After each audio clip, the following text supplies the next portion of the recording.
Olá, estimado amigo, Dr. Wander Ferreira de Andrade. Muito obrigada por ter aceito o meu convite, por disponibilizar o seu tempo, que nós sabemos que é difícil para todos nós, continuamos trabalhando, mas honrada por também poder divulgar uma série de informações jurídicas, e hoje até o tema foi escolhido desse webinar pelo Dr. Wander. O tema que ele irá abordar hoje é uso de drogas em condomínio.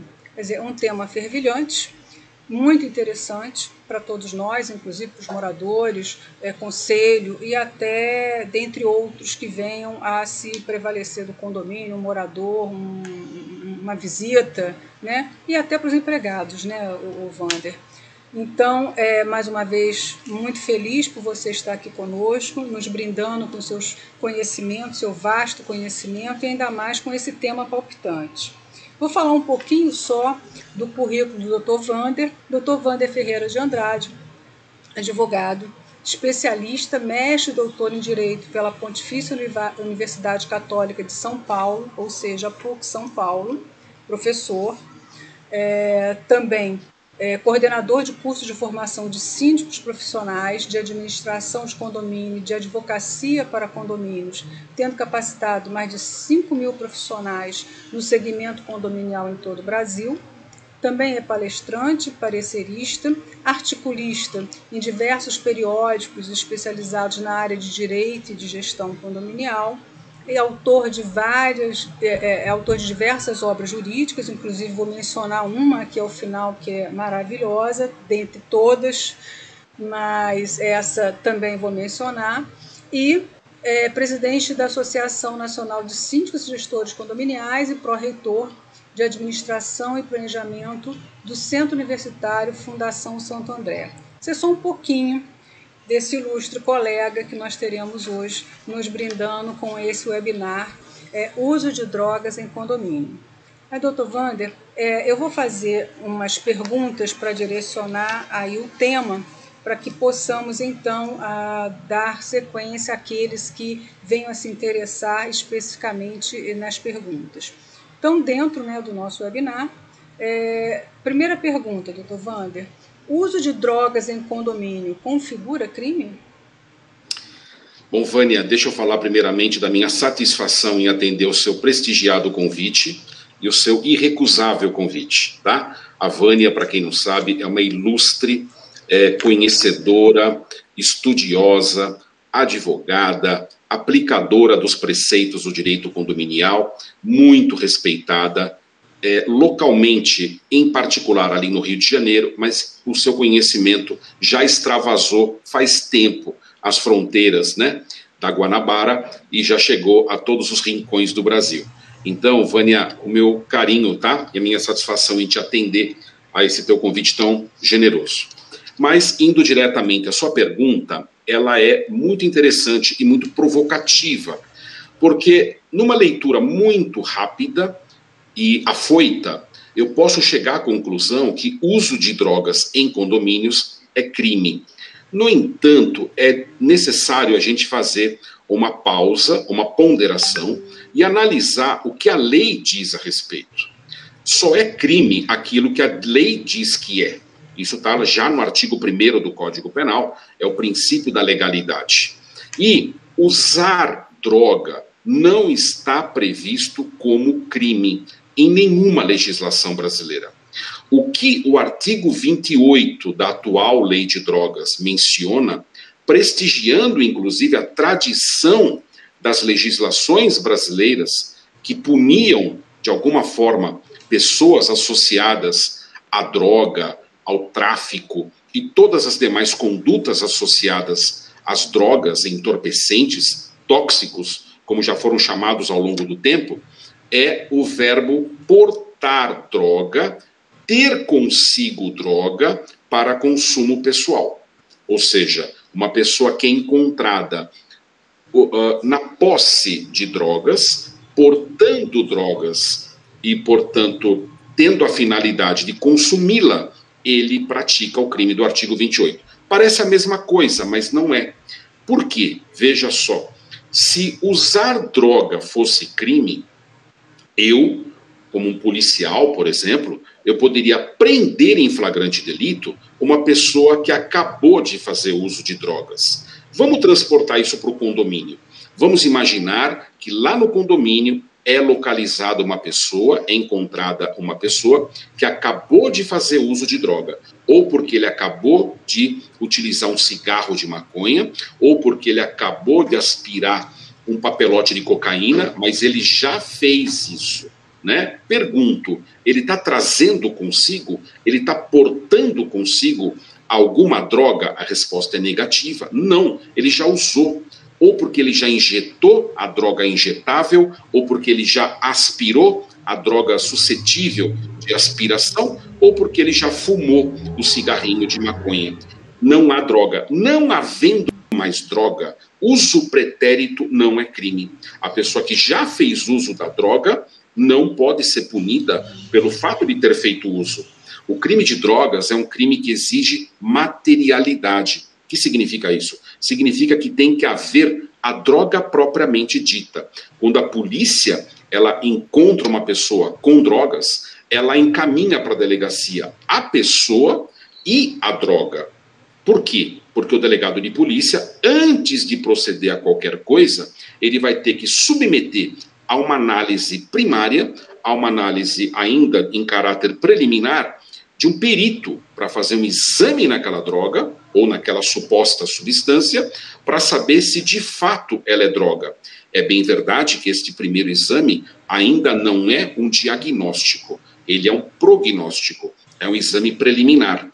A lei exige que exista a necessidade de um segundo exame chamado exame de constatação, o laudo químico-toxicológico. Esse exame, sim, ele vai dizer se aquilo é droga. Mas lá no condomínio há que se ter muito cuidado. Por quê? Porque se uma pessoa já usou a droga, o síndico encontrou ali resíduos praticamente ínfimos, né? Como o próprio papelote que já foi aspirado, como o papel do cigarro da maconha, ou a droga, a seringa da droga que já foi injetada, jogada nas áreas comuns, no parquinho, no gramado, na quadra de esportes, na churrasqueira, não importa, ele, a rigor, à luz da legislação criminal, nada pode fazer. Nada pode fazer, né? Por outro lado, se a droga for encontrada, aí sim, aí eu tenho, eventualmente, o porte de drogas para consumo pessoal ou até algo muito mais grave. Eu posso ter no condomínio, lamentavelmente, né, uma pessoa que está até traficando drogas, tá bom? Então, no primeiro momento, deixar bem clara essa distinção. Uso pretérito não é crime, uso ativo também não é crime. O que é crime é portar droga, possuir droga com o objetivo de consumo pessoal. Isso é crime, portanto. Perfeito, esclarecedor, né? A gente não pensa dessa forma, né, Wander? É importante essa sua colocação, né? Você vê que para o síndico é importante esses detalhes aqui que você está expondo para a gente. Lembrando que nós estamos aqui no webinar gratuito no YouTube. O tema é uso de drogas em condomínio pelo Dr. Wander. Segunda pergunta, Wander. O síndico poderá ser configurada a responsabilidade direta com relação aos procedimentos de uso de drogas pelos condôminos e pelos moradores? Muito bem. Então vejam só, o síndico, ele é o gestor da área comum, mas a sua gestão não se restringe à gestão do patrimônio das pessoas. De acordo com a lei, ele também é responsável pela tranquilidade, pelo sossego, pela harmonia da vida em coletividade, e ele também é responsável, olha que interessante, pela saúde daquelas pessoas. Os crimes de drogas, eles têm aquilo que nós advogados chamamos, ou estudiosos do direito, de objeto jurídico. O que é isso, objeto jurídico? É aquilo que a norma quer proteger. Toda norma penal, ela quer proteger um bem jurídico. O bem jurídico protegido pelas leis, ou pela lei de drogas, pelos crimes de drogas, se chama saúde pública. Ou seja, a razão de ser da existência dos crimes de drogas é porque existe um bem jurídico, ou seja, algo importante que precisa ser protegido. Isso é chamado de saúde pública. Trazendo isso para o condomínio, a conclusão que nós chegamos é que o síndico não pode ser omisso em relação a questões que chegam ao seu conhecimento relacionadas ao uso de drogas ou a tráfico de drogas. Quais são alguns caminhos que o síndico deve percorrer? Ele vai agir como um xerife? Ele vai fazer a prisão de pessoas? Jamais, nunca. O síndico não pode se expor, não pode colocar a sua vida em risco, não pode expor a sua própria pessoa, nem a de sua família, né? Então ele tem que ter mecanismos de gestão, mecanismos inteligentes de gestão. Quais são alguns desses mecanismos de gestão?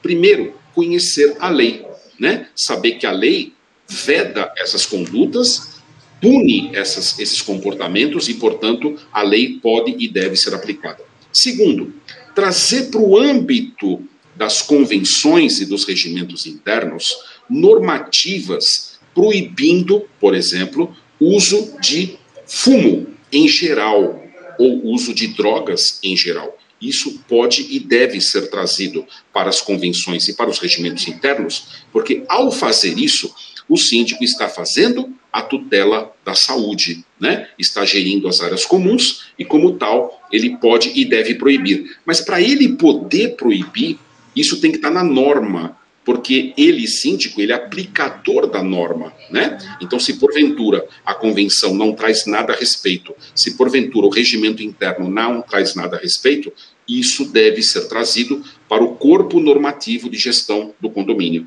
E a partir daí ele já tem uma ferramenta, né? Então ele vai fazer advertências, e quando eu digo advertências, eu estou querendo dizer com isso que o síndico não vai dizer, nem pode dizer, que uma pessoa está usando droga determinada. Imagina o absurdo, né? Num termo de advertência, o síndico fala, olha, prezado condômino, o senhor está sendo advertido por ter feito uso indevido de droga ilícita, né? A saber, cocaína. Isso é inimaginável, isso é impensável, isso seria um absurdo elevado à enésima potência. O síndico não pode fazer isso. E por que não pode? Não pode pelo seguinte, porque ele tem que fazer a tutela, ele tem que fazer a tutela da saúde coletiva, a tutela daquele grupo de pessoas, portanto, né? E nesse sentido, ele poderia sim advertir, dizendo que aquela pessoa fez uso indevido, por exemplo, de algo que o regimento proíbe, por exemplo, ter fumado, né, na área externa, numa área que, portanto, é vedada ali pelas normas condominiais, e nesse sentido estaria violando regras do condomínio. Agora, no que diz respeito a ter que levar esse conhecimento aos órgãos policiais, no que diz respeito a ter que levar isso ao conhecimento das autoridades constituídas, a minha recomendação é que o síndico não se exponha pessoalmente, mas que ele use o expert, o especialista. Quem é o especialista? O advogado. O síndico tem que usar o departamento jurídico para movimentar a máquina judiciária, para movimentar a máquina policial. Portanto, quem vai à delegacia é o advogado do condomínio.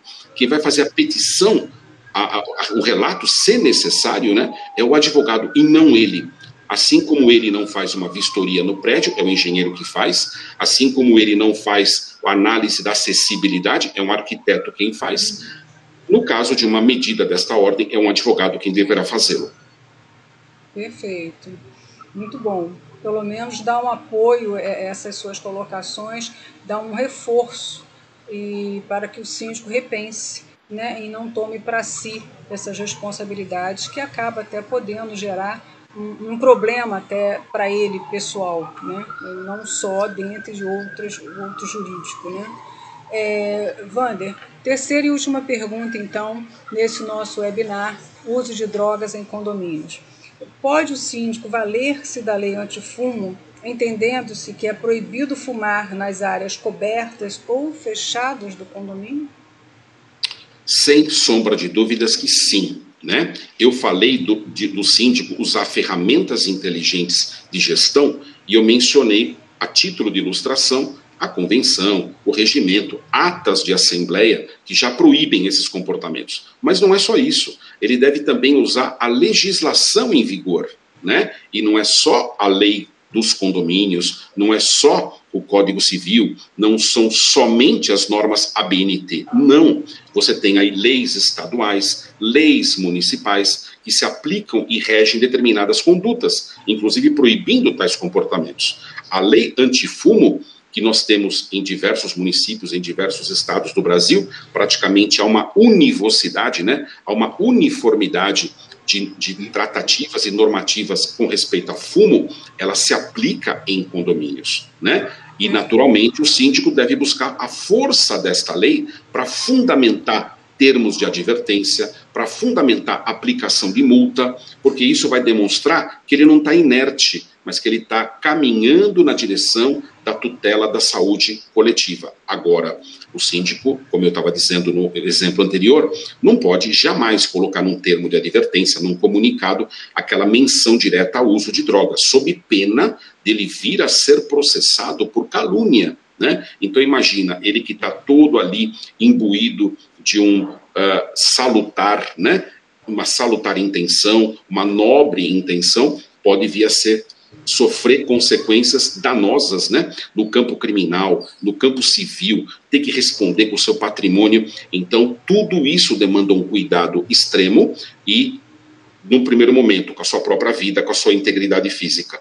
Num segundo momento, até com a dos seus familiares. E no terceiro momento, com a tutela, né, da sua dignidade, da sua honra e também do seu patrimônio, em última análise. Daí porque eu reitero que ações como esta demandam a presença e a participação de um advogado, de um especialista, para que ele possa se conduzir perante as autoridades e encaminhar essas situações muito delicadas, porque, naturalmente, né, a droga é uma tragédia social, ela milita contra a saúde das pessoas, a saúde das famílias, e ela chegou aos condomínios, né? É uma realidade que nós temos que conviver. Mas não podia deixar de concluir, Vânia, sem dizer o seguinte: eu enfatizei muito as ações de cunho punitivo. Eu falei em multa, eu falei em advertência, mas há uma ação fundamental que os condomínios devem também se imbuir, que é a ação pedagógica, que é a ação preventiva, né? Quem sabe trazer, se ele identifica um problema lá no condomínio, trazer psicólogos, trazer especialistas, promover palestras, promover encontros com jovens ou com pessoas, enfim, do condomínio, trazer na assembleia, né? Quebrar o paradigma de que a assembleia é um local restrito aos assuntos da gestão patrimonial. Não, da gestão da saúde, se é identificado este problema, tá certo? E trazer, enfim, alguém para estimular cartazes, ações, treinamentos, enfim, isso entra na proatividade da gestão, e eu estimulo muito as ações pedagógicas, porque a gente acredita, até como educador que somos, né, que quando nós educamos pessoas, ensinamos a possibilidade de não ter que usar as normas de caráter punitivo. De outro lado, se a coisa realmente, né, não funciona do ponto de vista preventivo, então o profilático falhou e eu vou ter que usar, sim, em última análise, os recursos, né, de natureza sancionatória, de natureza punitiva, e o bolso, às vezes, ajuda, né, a termos bons resultados aí na gestão também. As suas colocações, a sua indicação, né, dessa prevenção, dessa educação, dessa também ajuda, de uma certa forma, à saúde, né, porque o vício, né, pode trazer também danos à saúde, não só a coletividade, como é o tema aqui, que nós estamos focando para condomínio, né, mas também tudo isso é uma questão até humanitária, né, Wander? Essa tua colocação enquanto advogado, apesar de você ter mencionado contra a legislação, contra a prever-se na convenção, no regulamento interno, todas essas formas, mas também o síndico aí ele agiria até junto com o conselho de forma humanitária, é exatamente o que você colocou, né? Então, realmente, até nobre essa sua posição, essa sua colocação enquanto advogado, né? Porque acham que só advogado é para brigar ou é para vencer. Aliás, era, né, Wander? Antigamente, né, nós realmente éramos só educados na faculdade para ganhar, né? O bom advogado é aquele que ganhava todas. Mas tive clientes que, mesmo vencedores da ação, eles se sentiam não contemplados. Não era bem isso. Né? E mesmo que em segunda instância, vencedores, não estou satisfeita, doutor. Então, quer dizer, essa sua forma de profilaxia, né, de tentar ajudar aquele que necessita, vai evitar uma série de outros problemas como esses. Né? Você até ganha, entre aspas, né, dentro do judiciário, sai vencedor numa ação, mas mesmo assim não se sente contemplado. Então é uma frustração geral. E condomínio é aquela situação, né, Wander? Não adianta também, vai se aplicar, como você mesmo disse, multas, né, a reincidência, porque todos os nortes já foram contemplados e continua com aquele dano à coletividade. Mas, veja bem, multa, você tem que toda hora, todo momento, cruzar com aquele morador, seja nos corredores, seja no elevador, seja no hall, quer dizer, quanto menos, né, essa última orientação sua, quanto menos tiver uma briga, um litígio, né, ânimos mais acirrados, vai contemplar não só aquele usuário, como também toda a coletividade condominial. Então, essa sua última colocação realmente de todas essas atuações preventivas foram muito bacanas, a meu ver, né? E eu acho que vai ser muito útil também para aqueles que estão nos assistindo e que não tenham tido ainda, né, essa orientação, seja do seu corpo jurídico, né? Muito bacana. Eu só posso agradecer muito, estamos chegando ao final, você contemplou de forma maravilhosa todas as orientações dentro de que seja pertinente desse nosso curto horário, um webinar gratuito. Né? Eu quero também fazer menção ao seu livro, Manual do Síndico Profissional, que eu recomendo aqui que todos tenham acesso a ele, é rico a informação, né? O Dr. Wander, ele é escritor, como eu já disse, né? Ele tem várias obras, dentre elas, mas essa daqui de outros cunhos, né? Da área do direito, mas essa obra, livro manual do síndico profissional, realmente eu indico e sei que o meu exemplar está chegando aqui, mas eu já dei uma olhadinha no que diz, no resumo, então, e sabendo de quem é o autor, né, o Dr. Wander, aqui realmente é uma boa referência, uma excelente referência para nós do mercado do direito imobiliário, inclusive. Né? Então, Dr. Wander, muito obrigado mais uma vez. Me contemplar também por esses conhecimentos que a gente também está aprendendo, né, continua aprendendo, mesmo por mais que se advogue há um certo tempo na própria área imobiliária, em condomínios, aqui sempre há informação do colega que tenha mais essa especialização. Inclusive tem um adendo aqui, o Dr. Wander tem um artigo no Migalhas, exatamente, que eu oriento que vocês também vejam lá o link com esse mesmo título do nosso webinar. Uso de drogas em condomínio. Ele contempla mais ainda, de forma mais completa, essas informações para todos aqueles que dela necessitar. E que eu também já fui lá, viu, Wander? Já fui lá me orientar um pouquinho mais, porque, como você sabe, todos nós aqui estamos sempre aprendendo. E para mim é uma honra enorme tê-lo.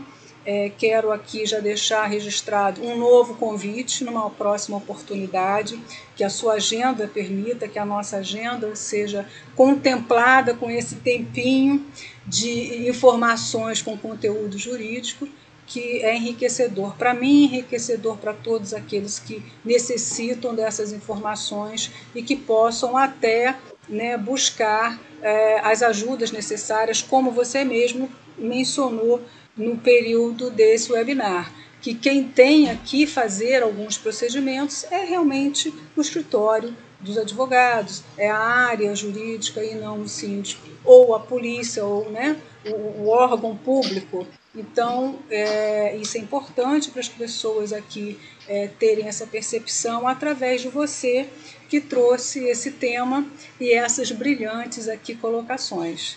Wander, mais uma vez, muito obrigada. Aqui refaço o convite, repito, e numa próxima oportunidade estarmos juntos em novo webinar ou em outras oportunidades aqui que a gente possibilite ao canal. Tá? Eu passo para você as suas considerações finais.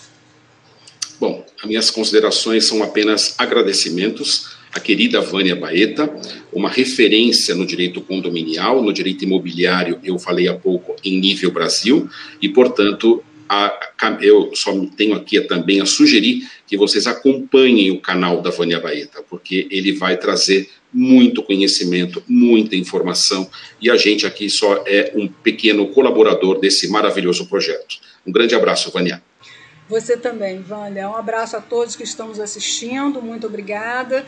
Outras novidades, Dr. Vander novamente no canal, dentre a possibilidade das agendas, com novos e instigantes temas, né? E mais uma vez, Vander, muito obrigada. Saúde para você, saúde para a família e saúde a todos que estão nos assistindo. Até a próxima. Até mais.